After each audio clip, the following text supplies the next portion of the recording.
ചൈനയും പാകിസ്ഥാനും ഉൾപ്പെടുന്ന അതിർത്തി മേഖലകളിൽ ഉയർന്നുവരുന്ന സുരക്ഷാ വെല്ലുവിളികളെ കൂടുതൽ ഫലപ്രദമായി നേരിടുന്നതിനായി ഇന്ത്യ നിർണായക സൈനിക പുനഃസംഘടനയിലേക്ക് നീങ്ങുന്നതായി ചില സൂചനകളുണ്ട്.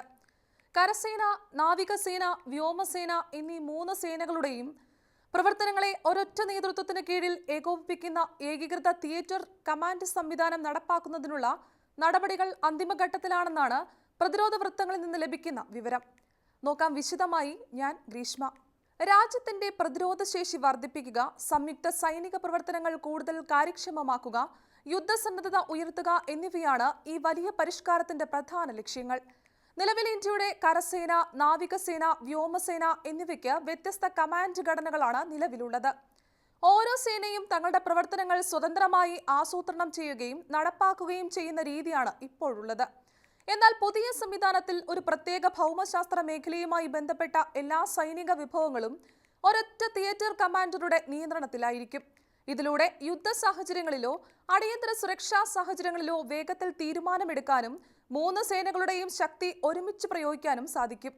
ഈ നിർണായക പരിഷ്കാരത്തിന് ആവശ്യമായ അനുമതി ലഭ്യമാക്കുന്നതിനായി ചീഫ് ഓഫ് ഡിഫൻസ് സ്റ്റാഫ് പ്രതിരോധ മന്ത്രാലയത്തിന് ഔദ്യോഗികമായി നിർദ്ദേശം സമർപ്പിച്ചതായാണ് റിപ്പോർട്ടുകൾ.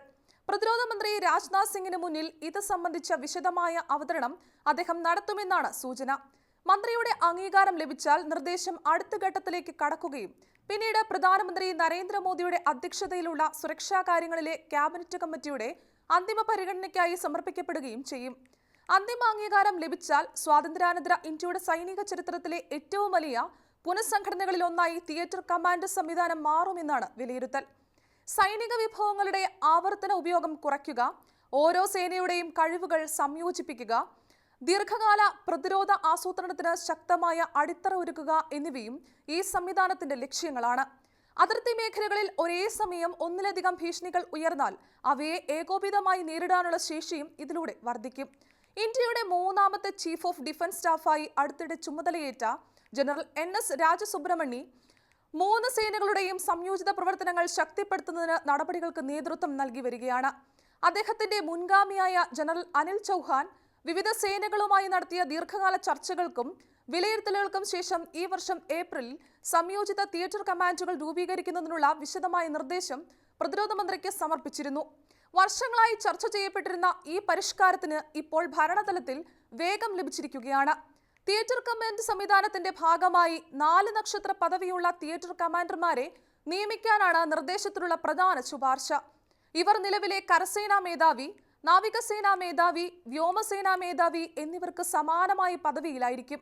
ഓരോ തിയേറ്ററിലും പ്രവർത്തിക്കുന്ന കര, നാവിക, വ്യോമസേന യൂണിറ്റുകൾ, ആയുധ സംവിധാനങ്ങൾ, യുദ്ധസന്നാഹങ്ങൾ, സൈനിക ഉദ്യോഗസ്ഥർ, സാങ്കേതിക വിഭവങ്ങൾ എന്നിവയുടെ ഏകോപിത നിയന്ത്രണം ഈ കമാൻഡർമാരുടെ ചുമതലയായിരിക്കും.